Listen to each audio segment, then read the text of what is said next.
Olá, seja bem-vindo ao Semana Tech, o podcast da Info.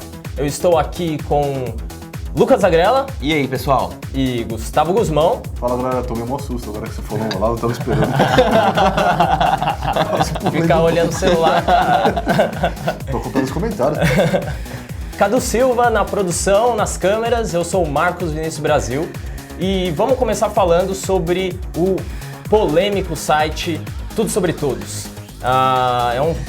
Vocês já devem conhecer pelo nome o site, é o famoso agora, infame site que vende informações de cidadãos comuns brasileiros na internet. Eles capturaram essas informações e aí a gente deu essa história pela primeira vez na semana passada, Na semana passada, e a gente continuou acompanhando a história, a gente continuou vendo o que saía dali, e essa semana a gente teve novidades, a gente teve um desdobramento desse caso. O Lucas, ele tá acompanhando o caso de perto, assim, né? Entrevistou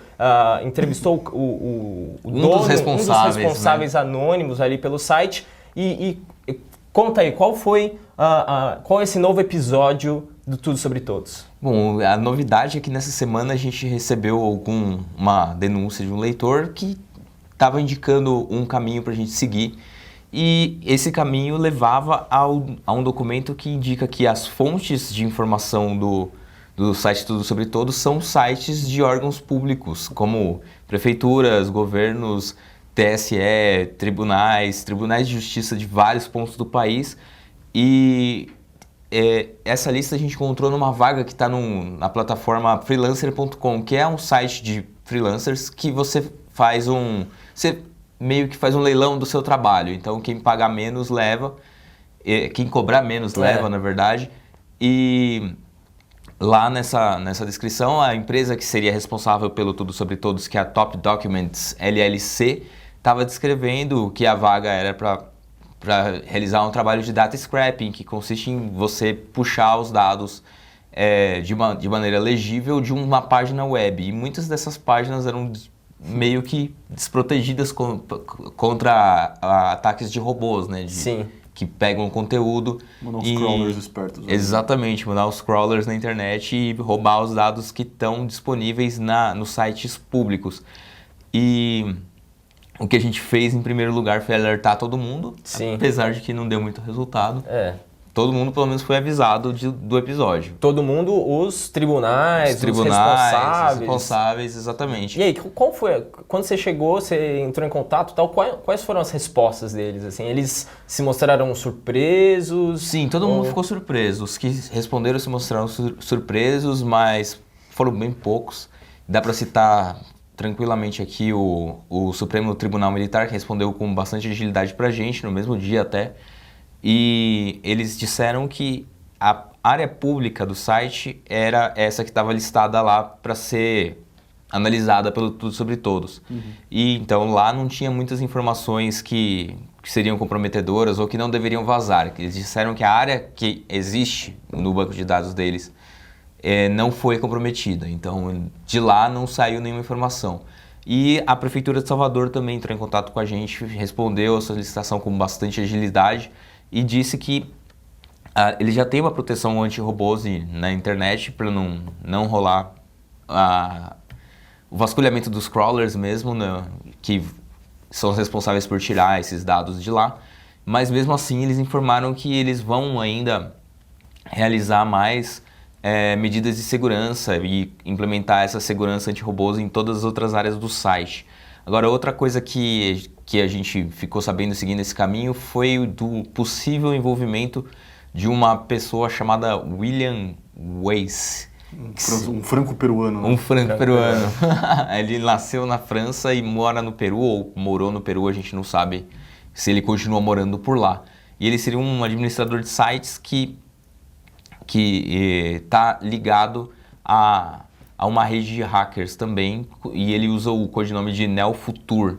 E essa rede de hackers seria chamada de NeoSkills, mas a gente não tem muitas informações sobre eles, afinal de contas, eles são hackers, eles sabem se esconder na internet. É uma história que se desdobra infinitamente, assim, mas para resumir, para quem, deixa eu ver se eu entendi, para as pessoas também entenderem exatamente o que está acontecendo, como os caras estão obtendo essas informações dos cidadãos. Então eles pegam, eles acessam de uma maneira automatizada todas essas databases que estão disponíveis abertamente para as pessoas. Abertamente ou não, né? Em teoria, Então, não dá pra essa é a estar aberto, pergunta. né?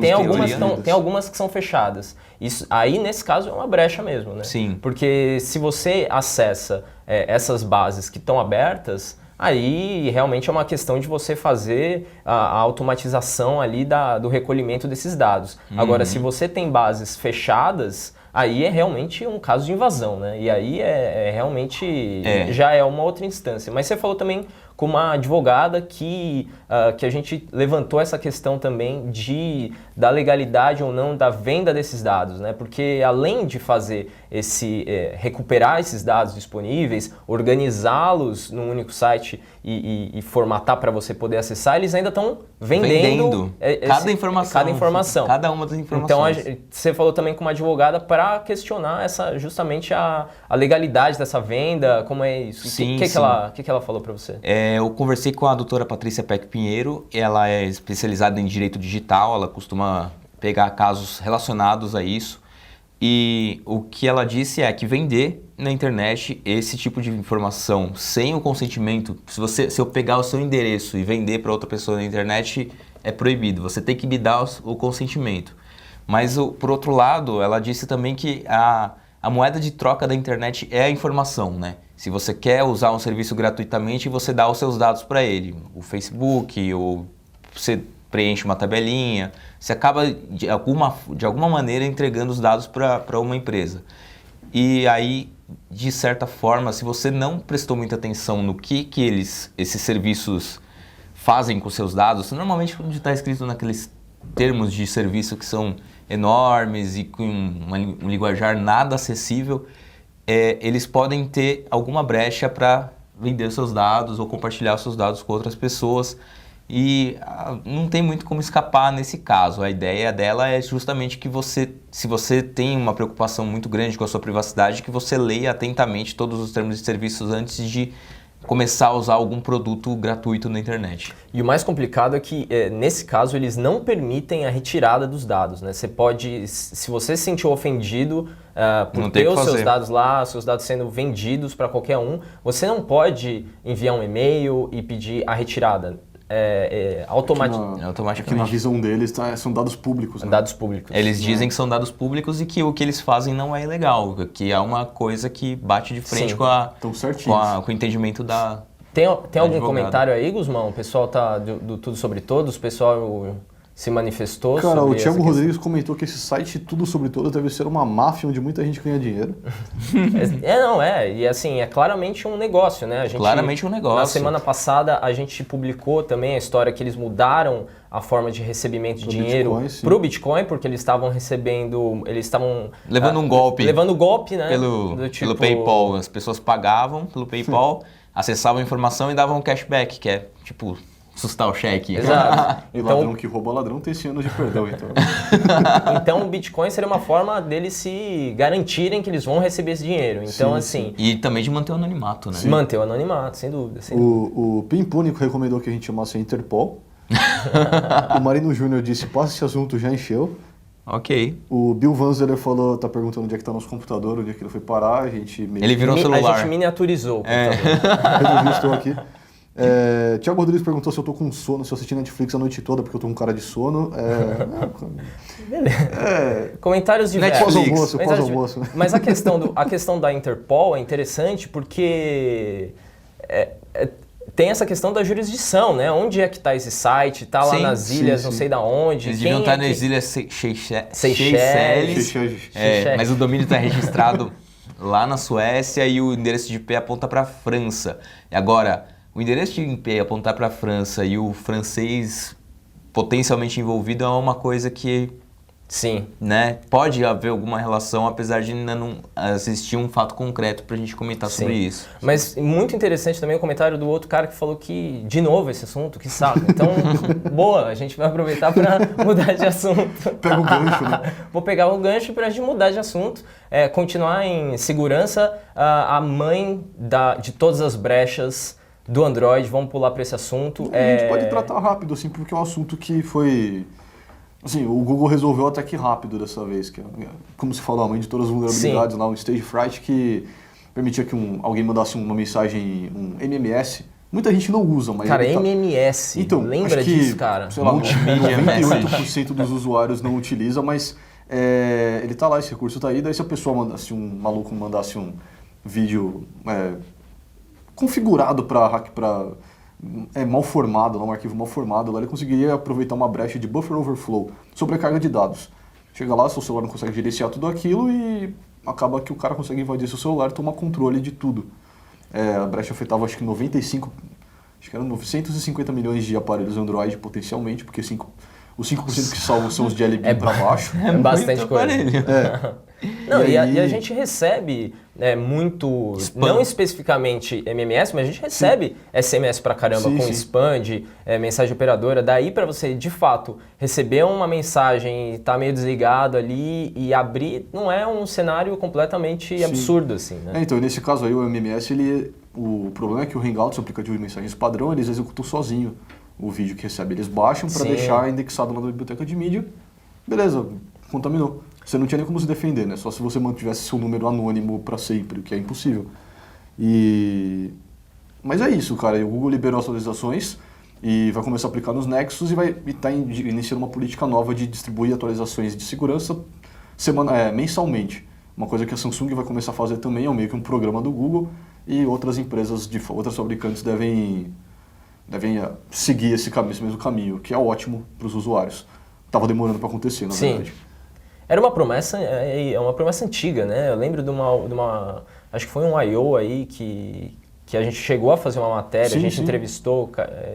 Sim, que a gente entrevistou o Adrian Ludwig lá. Isso, exato. Ele justamente que deu essa notícia, legal. Que eles vão começar a distribuir.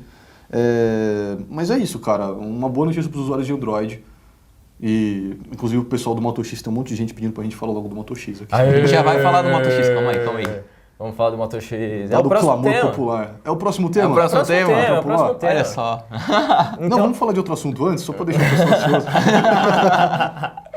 Vamos entregar a Motorola. Então, antes de falar do Moto X, vamos falar do Moto G.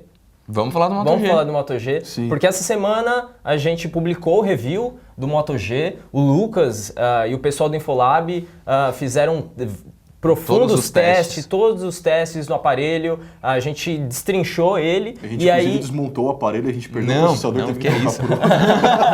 A gente perdeu um parafuso. Mas assim... A gente publicou esse review, um review super completo. Se vocês quiserem, se vocês não tiverem acessado ainda, corram lá pro site, tá no ar. Foi o primeiro do Brasil? Não sei se foi o primeiro do Brasil.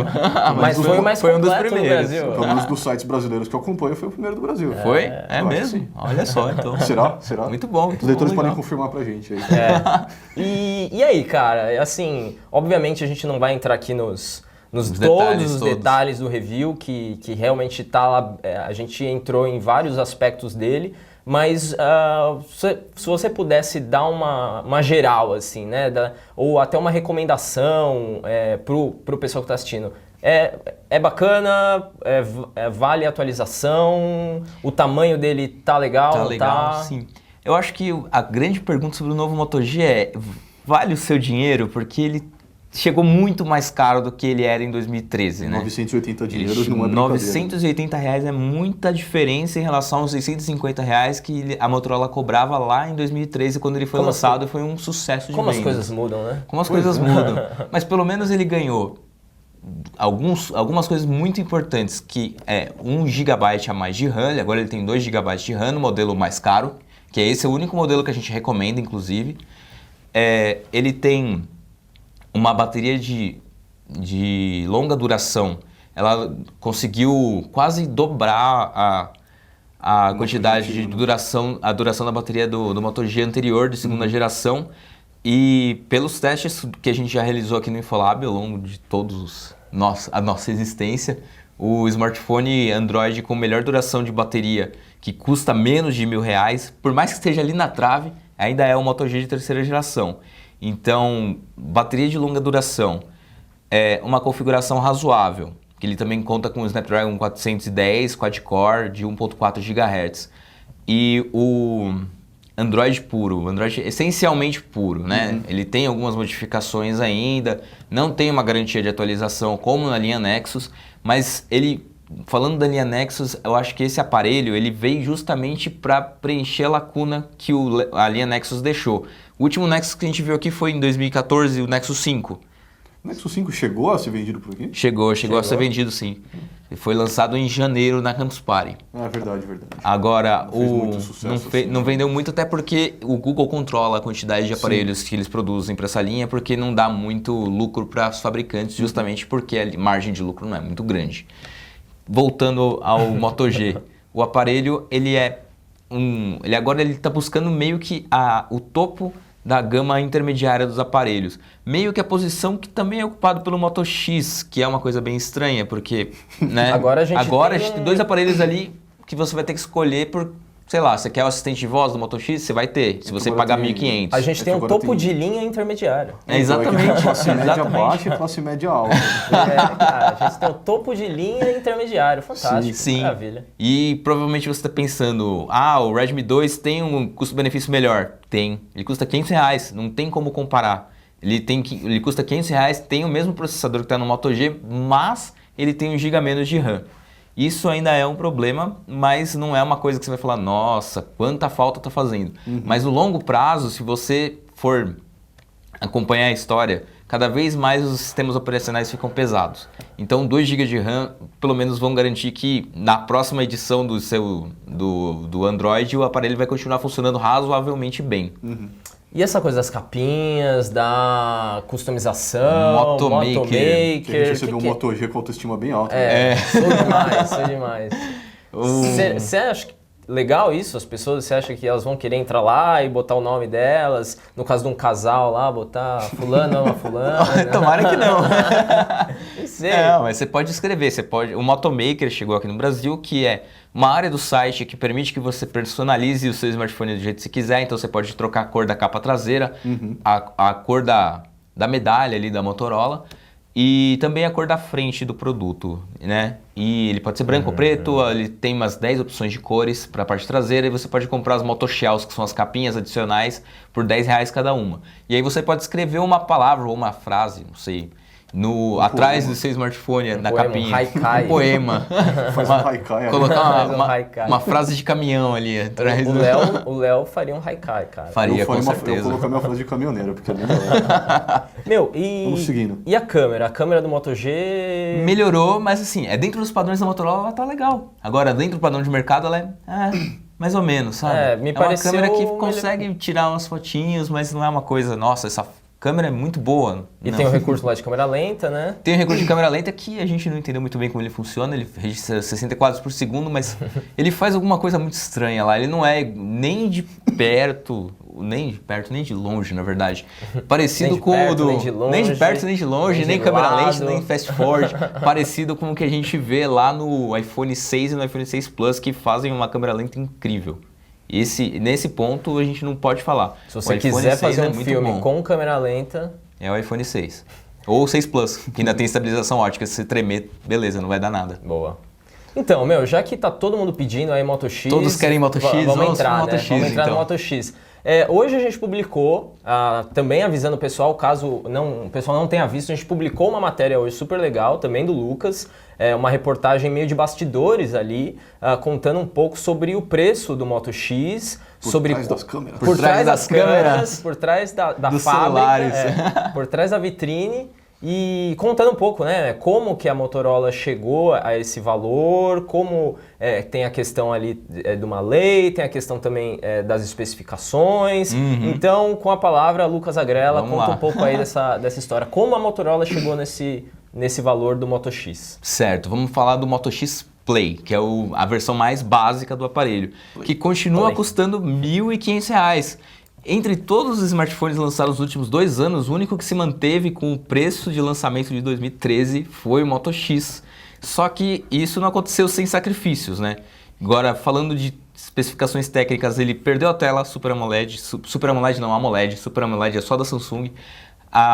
Ele perdeu a tela AMOLED, o que significa que você não vai economizar muita bateria se você usar temas pretos ou papel de parede preto no celular, porque se você não sabe, a diferença do AMOLED é justamente que ele não tem pixels que se acendem quando a imagem é preta, eles simplesmente estão apagados.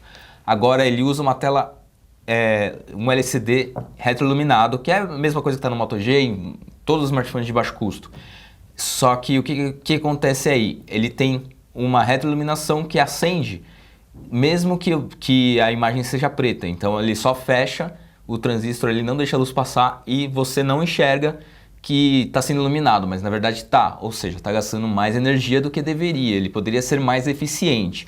Isso é de todo mal? Não, porque o AMOLED não tem a mesma longevidade que tem um LCD retroiluminado. Então, se você quiser comprar um smartphone e ter a garantia de que você não vai ver nenhum pixel queimado ao longo dos próximos 3, 4 anos, o LCD é uma vantagem. Porém, é uma coisa de mais baixo custo. Foi uma maneira de segurar o preço do Moto X em R$ 1.500.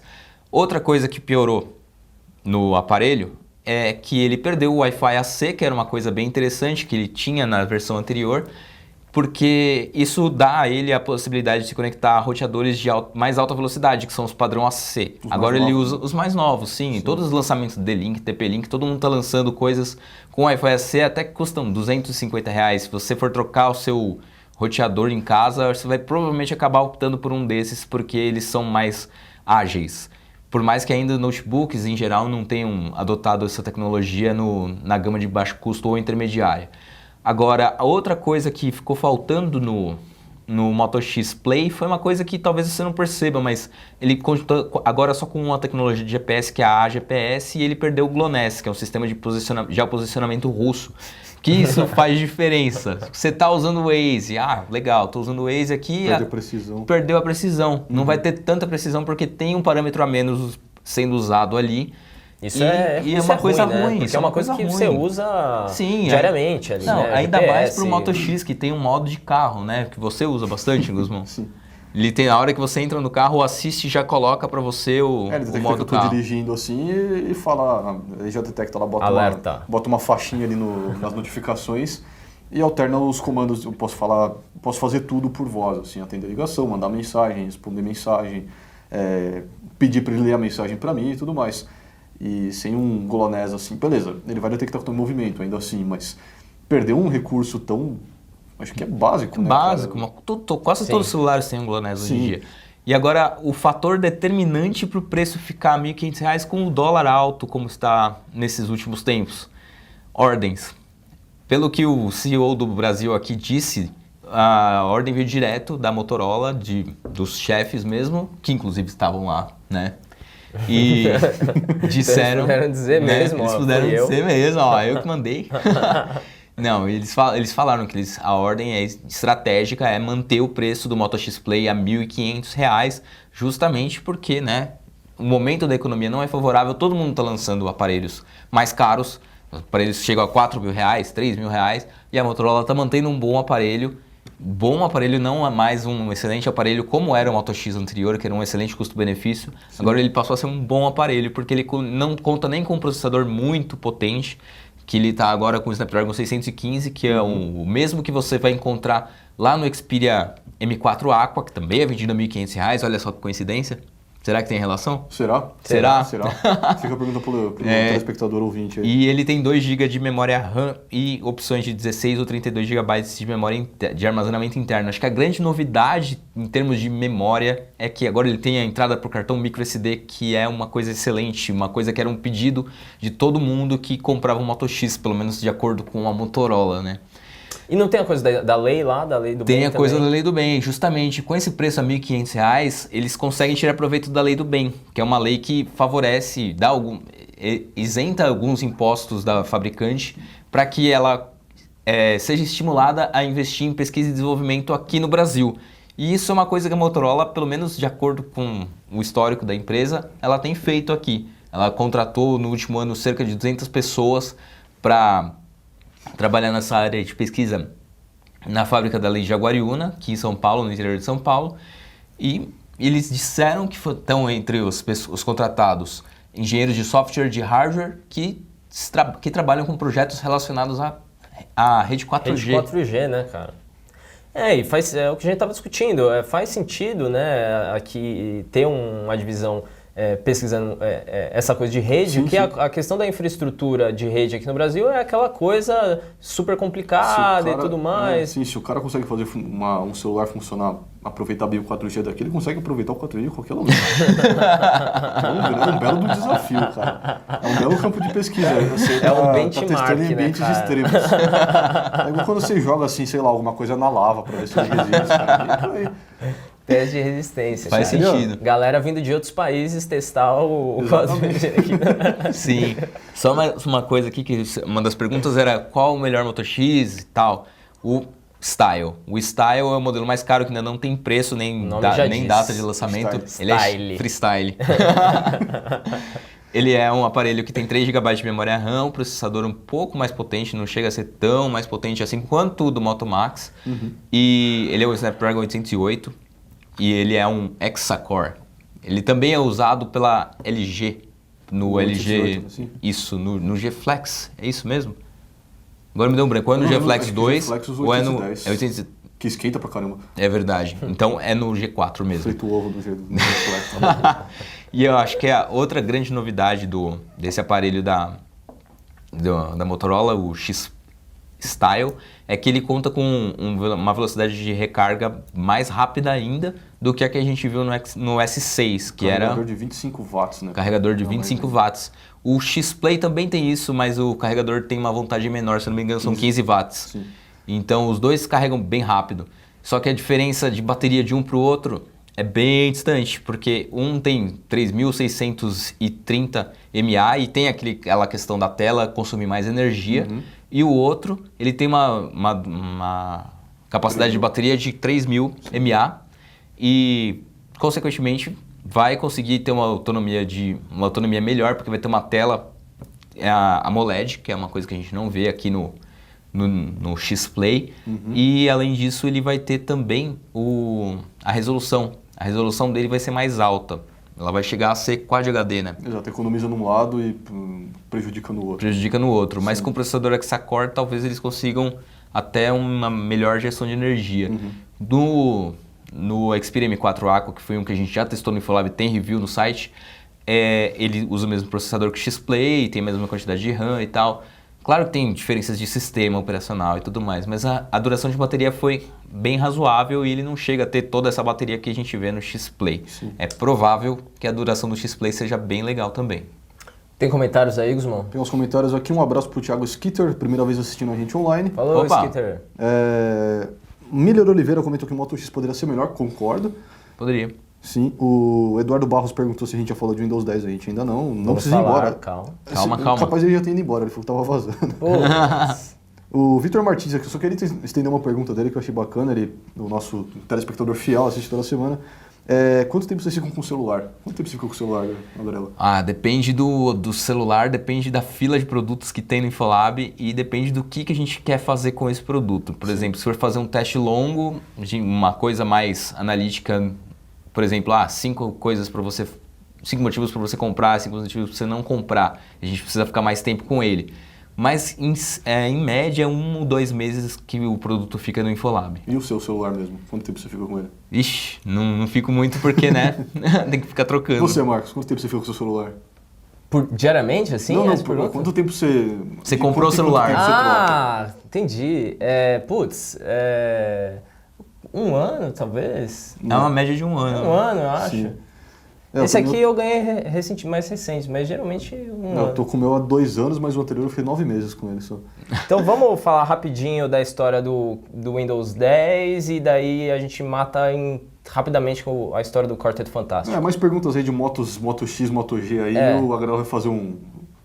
Provavelmente o Infolab responde sobre isso. Né? Provavelmente. Vocês podem mandar perguntas aí que a gente guarda com carinho no nosso coração e...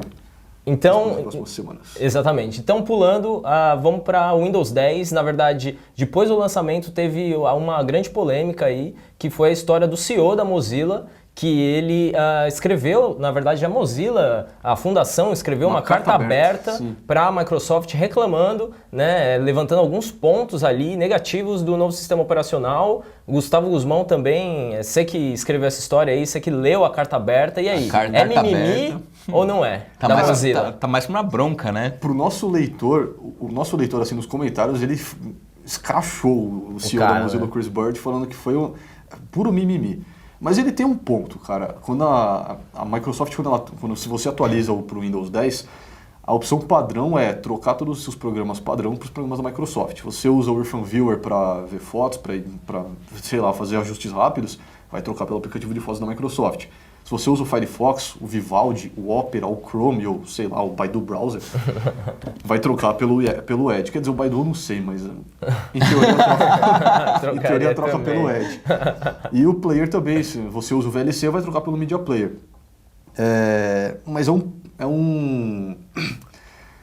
ele tinha um ponto porque isso aí é meio... Foi quase uma jogada desonesta. Assim, o problema é o tamanho do lançamento do Windows, né? Porque assim, quando a gente fala de milhões de usuários resetando ali as configurações... E gratuitamente. Exatamente. Né? E tudo resetando para o Edge. São milhões de usuários de Firefox que deixam de ser usuários de Firefox sem nem que isso seja questionado, né? Não, tipo, eles não perguntam, não, a partir de agora o seu browser é o Edge e acabou. Então, realmente é uma rasteira malandra, esperta da Microsoft, porque tem o interesse, né, de mostrar o novo browser, eles passaram um tempo desenvolvendo, etc. E, obviamente, a Mozilla fez sua parte de reclamar, né?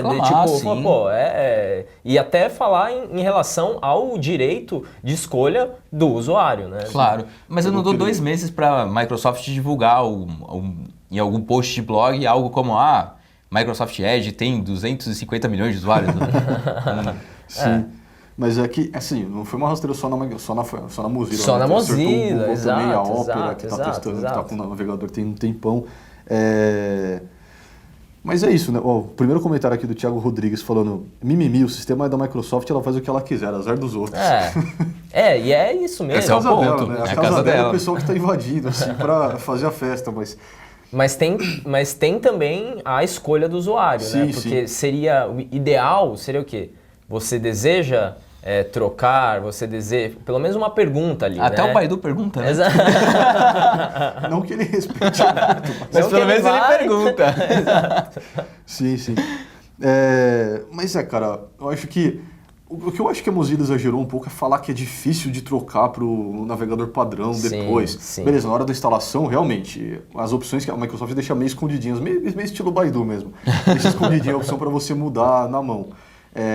Mas depois, para mudar, tem uma barra de pesquisa lá que é muito útil. Meio que é uma coisa que o Spotlight lá faz muito bem nos OS X. E agora a Microsoft tem o seu próprio Spotlight, né? Você digita lá desde o... Cortana. Desde o Windows 8 lá, você digita lá navegador padrão. Provavelmente vai te oferecer uma opção lá e já era. É que o quê? Tem muito usuário médio, assim, que não vai estar nem aí. Vai continuar usando o Edge de boa, porque o navegador funciona bem e não vai querer voltar para o Firefox, ou para o Chrome, ou para o Opera, ou para o Vivaldi. Sim. Enfim. Mas... o Eduardo Barros falou: estou adorando a proposta do Edge, sou minimalismo, mas ainda está instável e não tem opção de plugins ainda. Não dá para acessar o site do banco. Não, assim. Ainda mais sendo um navegador novo, né? Que seria, sei lá, eu penso que seria educado, no mínimo, perguntar se as pessoas realmente querem utilizá-lo. Assim. Exato. Poderia falar: e aí, você quer testar o nosso Edge? Tá mó legal, faz uma propaganda, nosso bota produto um novo vídeo. aqui, tá instável ainda, mas, né, usa aí e tal. Sim. Que tem até um insider aqui, o Eduardo Barros falou que ele é early adopter. Xbox Preview, Windows Insider, usa o beta do Smart Glass. Está adorando o Windows 10. Boa. E tem uma pergunta aqui. O Juan Montesinos: eu atualizei meu notebook Lenovo com Windows 10 e senti que minha bateria diminuiu o tempo de uso. Isso já aconteceu com mais alguém? É possível? Eu sei que, pelo menos nos smartphones, quando você troca o sistema operacional, a bateria perde um pouco de desempenho até ela acostumar. Acontece isso no Windows, no computador? O ciclo de desenvolvimento do Windows 10 vai ser mais curto. Então, provavelmente, se tem algum problema específico para o seu hardware, eles devem identificar em breve e lançar uma atualização. Uhum. Exato. O Bill Vanzeler falou aqui, a Grela faz um Infolab e responde falando a respeito da resistência à água nos telefones. Beleza. Mas eu apanhei de um amigo ao tentar explicar que o telefone dele não era prova d'água e tinha uma pequena resistência. Uma boa. Boa. O Bill também falou que não atualizou para o Windows 10 e nem atualizarei. Nossa. Acostumei com o 8.1. Um dos poucos. Um dos poucos? Sim. O Marcos Vinícius, o Edge tá tão bom que eu não tô nem sentindo falta do Chrome. Ele deve ser um dos que trocou automaticamente lá pro Edge. Gostou. Né? É o que a Mozilla e o Google devem estar temendo acontecer, né? Sim. Como a Microsoft meio que empurrou assim o Edge para todo mundo, Pessoal, pode ser que aconteça isso. Né? Muita gente vai gostar, né? Obviamente. Sim. Ou isso, ou ele trabalha na Microsoft. Sim. O Nelson Filho falou que só sente falta do Adblock no Edge. Deus que livre das propagandas. Eu discordo, a gente depende disso. Discordo. A gente depende um pouco disso. Sim. E o Edge é código aberto? O Thiago Rodrigues pergunta, não. Windows 10? Não. Não, o Edge. O Edge? Não, pior. Uma das coisas que foi muito criticada no Windows 10, né? A Microsoft ela está investindo muito em open source, ela abre muitas ferramentas, está abrindo muitas ferramentas de desenvolvimento. Mas dentro do seu software para usuário final não está abrindo quase nada. Sim. O Windows 10 não tem nada de código aberto e o Edge é fechado. É uma coisa que o Léo no review lá do Windows 10 comentou. Beleza. Todos os navegadores têm praticamente alguma coisa aberta. Até o Safari, que é da Apple lá, roda com uma engine de código aberto. Sim. Mas o Edge é totalmente fechado. Sim. Aí você fica... Beleza, você pode dar feedback no Microsoft. Tem que inclusive o Chrome, no início, utilizava a engine do Safari, né? O Safari usava do Chrome, na real. Era o contrário? Sim. Aí o Chrome largou o WebKit, agora está usando a própria lá do Google, que também é de código aberto. Firefox código aberto, o Vivaldi acho que é código aberto, o Opera está rodando na engine do Chrome também, o Safari tem o código meio aberto, tem uma camada proprietária em cima, mas ele tem uma boa parte de código aberto, e o Edge está seguindo os passos do Internet Explorer, continuando fechadão. Mudou, mas não mudou tanto, né? Mas sendo que seria uma bela vantagem para a Microsoft deixar isso aí aberto, porque afinal de contas a gente está falando da internet, a internet é um livro aberto. Sim. Você está querendo entrar lá com o seu carrinho proprietário. Isso é difícil, né, cara? A Microsoft recentemente, até um desenvolvedor ele deu uma declaração dizendo que o Windows em código aberto é uma possibilidade do futuro, mas assim, a realidade é que vai ser muito difícil. Vai ser muito difícil, a cultura da empresa não favorece. E essa questão, tudo bem, você tem o .NET ali, open source, é uma coisa. Agora você ter um produto tão gigante como o Windows, né, de alcance, até de complexidade, assim, é outra história, né? Sim. Então, realmente, até o navegador, até o Edge, é bem difícil a gente ver qualquer coisa nesse sentido. O Edge não está completo, né? Tá faltando, ele nem está completo ainda. Sim. Então, pode ser um próximo passo para o navegador, né? Abrir o código que a Microsoft está, em um dos setores dela, está caminhando para o open source, mas... Sim. Pode ser que demore um pouco para ela começar a caminhar para o open source em outros setores. Mas acho que toda essa iniciativa de open source que a Microsoft tem é justamente para conquistar desenvolvedores, que é algo que ela tem dificuldade. E que tem feito, né? Tem conseguido. Assim, a comunidade de desenvolvedores recebe bem todas essas notícias de abertura de código. Toda vez que tem alguma notícia, o pessoal, putz, que legal e tal. Sim, todo mundo compartilha com os amigos, é verdade. Sim. Kim Link perguntando, quando sai a versão final do Windows 10 para smartphone? Em novembro, né? Disseram que é em novembro. Reza a lenda que é em novembro, ainda sai no... Ainda não tem uma confirmação oficial, assim, para todos os países. Quando sai para todos os países, não sabemos. Exato. O RS Almeida, ainda estou receoso de trocar para o Windows 10. E já emendo com o Vitor Martins perguntando, a gente recomenda atualização? Eu gravei um Infolab responde sobre isso que vai no ar na semana que vem. Então, eu pessoalmente ainda não recomendaria, assim, porque eu não atualizei também. Cara. Você tem um ano para atualizar de graça. Quer dizer, que tem um ano para você segurar a onda aí, porque pelo visto não é a melhor coisa, né? As pessoas querem testar a novidade, novo, né? claro. Sim. Beleza, mas se você não tá ansioso nem nada, cara, aguenta até quase no final aguenta mais 6 meses, que seja. Se você tem 2 computadores em casa, atualiza o que você usa menos. Sim. O Eduardo Barros fala a mesma coisa. Se você usa o PC para trabalhar, ainda não atualiza. Acho arriscado. Bem arriscado. Porque pode ter incompatibilidade com alguma ferramenta do seu trabalho. Sim. Questão de homologação ainda precisa continuar acontecendo da mesma forma que era no Windows 8.1 ou no 7. Exato. O Bill tá reparando que a gente vai bater 1 hora de live. Não, exato. A gente tá estreando um novo formato hoje. O Cadu mandou um joinha. O Cadu tá bem feliz ali fora. O Eduardo falou, sempre dei preferência pra instalação limpa. Concordo. É a melhor coisa que você puder fazer. Começar do zero, assim. O Windows 10 como um todo é otimizado para atender ao maior número de pessoas. Ouviram bastante os usuários. A Microsoft ouviu muitos usuários. Sim, de fato. O processo do Windows 10 foi primeiro testado internamente, entre todos os funcionários da Microsoft, depois para o beta público mesmo, os insiders, todo mundo. E agora eles lançaram e mesmo agora ainda tem recursos lá para você falar, você tem que arrumar isso aqui não funciona direito, cadê tal coisa? Você pode mandar um feedback. Sim, e o Thiago Rodrigues, acho que a gente pode fazer a última pergunta aqui, vai.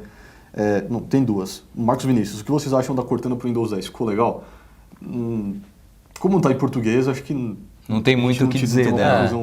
Assim, tão... Não, o que eu posso dizer é que o cara na apresentação da Microsoft, o gerente do Windows aqui no Brasil, teve alguns pequenos problemas para ser compreendido por ela, ainda mesmo falando em inglês. E o Thiago Rodrigues ainda precisa de um trabalho, né? E o Thiago Rodrigues, tem tela azul da morte no Windows 10? Já responderam, tem sim. Tem sim.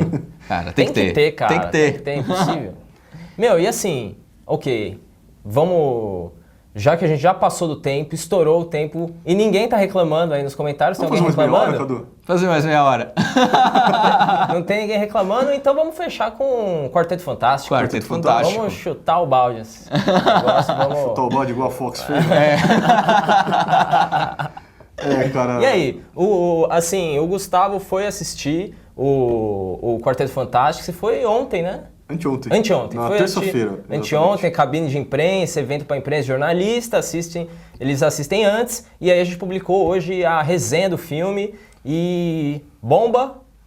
Atômica ou não? Cara, é meio atômica, vai. É que é um filme, o que eu falei no texto, né? Metade do filme é beleza, você consegue assistir e até gostar um pouco, se você gostar de filme de ficção científica. A outra metade... Não sei o que aconteceu. Não cativa, né? Não é que não cativa, é que é horrível, cara. A outra metade do filme põe toda a outra... A segunda metade põe toda a primeira metade a perder, cara. Porque... Triste. Acho que rolaram boatos de que teve muitos problemas dos bastidores, né? O diretor não tinha uma boa relação com a equipe. O filme teve que ser refilmado várias vezes. Os atores já não estavam conseguindo cumprir as agendas deles contra os filmes. E aí foi aquele corre, né? Aquele corre todo. O filme tem 1h40... sendo que tem história para, 2h10 de filme tranquilamente. Assim como o Guardiões da Galáxia teve 2 horas e pouquinho lá. O tempo do Guardiões da Galáxia encaixaria muito bem no Quarteto Fantástico. Porque a metade decisiva, assim, que eles vão conhecer o vilão, que eles vão enfrentar o vilão, que eles estão descobrindo os poderes deles, tá espremida, cara. É rápida. Passa assim, pá, acabou. Então essa coisa do reboot de novo, né, cara? Mas precisa de outro reboot? Caramba, cara. Era meio necessário, porque os 2 últimos Quartetos Fantásticos foram bem meia boca.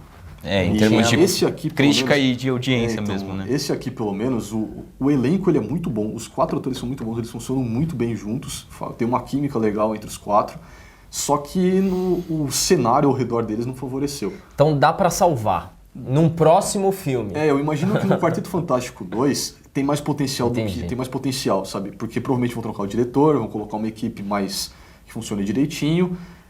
Só que vou ter que lidar com a pressão, né? De fazer um Quarteto Fantástico bom finalmente. Já foram 4 filmes, um que nem foi lançado, 2 que foram... Você vê o nível do primeiro filme de 94, né? Tá melhorando. Mas assim, alguma perspectiva de voltar pro Marvel... pra chegar no Marvel Studios mesmo, o próximo Quarteto Fantástico? Sim, nível Marvel Studios, nível Capitão América 2. Chega. Mas tem a possibilidade de trocar mesmo de estúdio no próximo filme? De estúdio acho que não, só de diretor, cara. De estúdio só se a Fox falar, cara... Não quero mais, desisto. A gente não consegue, a gente admitimos a derrota, a gente não consegue fazer um Quarteto Fantástico bom. Toma de volta, hora vai ter que chegar, cara. Eu espero que chegue. É porque esse Quarteto Fantástico ele foi meio feito às pressas, porque a Fox estava quase perdendo os direitos sobre o quarteto. Porque o último filme acho que tem 10 anos já. Daí ele teria que devolver pra Marvel. 2005. Eles teriam que devolver pra Marvel. E a Fox não queria perder, né? Não queria perder essa boquinha aí. E estão perguntando aqui se vale a pena ver nos cinemas aí. O Vitor já... Obrigado, Guzmão, por ter respondido. O Eduardo Barros falou que adora ficção científica, ele teve orgasmos com Interestelar. Eita. Pode ser que ele goste de metade do Pode filme. ser que ele goste de metade do É aquela filme. coisa, a gente faz a crítica, mas assim, pô, é um filme que tem ficção científica, tem herói, tem efeito especial, tem combate. Assim, se você gostar dessas coisas... É que assim, o combate é tão rápido que não dá pra você falar que tem, né? O Thiago Rodrigues, qual é o melhor, Quarteto ou Lanterna Verde? Nossa, aí ficou difícil, Guzmão. Você viu os dois? Conta. Eu vi os dois, eu acho que o Quarteto leva ligeira vantagem porque os atores são bons. Não que o Ryan Reynolds não seja, ele como Deadpool tá aparentemente Muito tá bom, ótimo, muito legal. só que Muito bom. como Lanterna Verde, o CG do Lanterna Verde, nossa. O Lanterna Verde é bem triste, Me é dá uma pena. tristeza. Ainda bem que eles disseram que vão fazer mais, né? Hesse Almeida, ouvi falar que foi dirigido por 2 diretores, o Quarteto Fantástico, não é bem assim, né? O Josh Trank, ele ficou lá na cadeira sempre, só que teve um momento lá que os produtores tiveram que interferir pra continuar a produção. Reza a lenda até que ele colou bêbado no set lá e Caraca. não dava, né? Chutou o balde. Exatamente. Perguntando se é pior que Pixels. O Marcos Vinícius falou que o Pixel tava muito zoado. O Vitor Martins que perguntou se é pior que Pixel. O Pixels eu não vi, cara. Pixels quem viu... Pixels eu assisti e assim, é um filme bem fraco. Sim. Né? É um filme, é legal pelas referências de games, tem lá o Pac-Man, quem jogou videogame ali nos anos 90, nos anos 80, vai pegar várias referências, que é legal, só que o filme é fraco, assim, não tem... É bem sessão da tarde, assim, infelizmente. Tem vários efeitos legais... talvez se você queira levar sua família, pode ser legal, mas assim, é fraco, vai saber. Vai com a expectativa ali. Vai com a expectativa baixa. Já baixa a expectativa aí. E o Eduardo Barros perguntando se o Coisa não está com aquela voz de criança, por favor, me digam isso. O cara foi totalmente alterado, só as cordas vocais que existiam nas alterações. Cara, Então... a parte de dentro ficou intacta. Então, mas ele tem uma voz assim de pessoa normal, né? Porque o que aconteceu... Eu vou dar só um spoilerzinho assim rápido, mas o cara quando ele vira o Coisa, que voa um monte de pedra nele e gruda no corpo dele, aparentemente. Aí ele fica um cara normal, né? É uma pessoa normal, cheia, recoberta por pedras. Eu achei que apesar da voz estranha assim, o Coisa legal, eu acho que pra mim ele é o melhor personagem que tem no Quarteto Fantástico, ele é o mais carismático, né? Sim. E ele anda peladão no filme, é barato. Ele não tem nenhuma bermudinha igual nos outros filmes. Pô, demais. Tem mais alguma pergunta aí? Algum comentário? Só o Agora é Tudo falou, pô, sessão da tarde. Beleza, gente, é isso. E o Marcos Vinícius, não tem como olhar a Mulher Invisível e não me lembrar da Zoe do House of Cards, que é a mesma atriz. Sim, exato. E tem um outro cara do House of Cards, tem o Frank, não é? Acho que sim. O Frank é o pai da Sue e do Johnny Storm, se não me engano. Gente, é isso. Muito obrigado pelas perguntas aí, foram excelentes. Obrigado pela participação e até semana que vem. Falou! Tchau!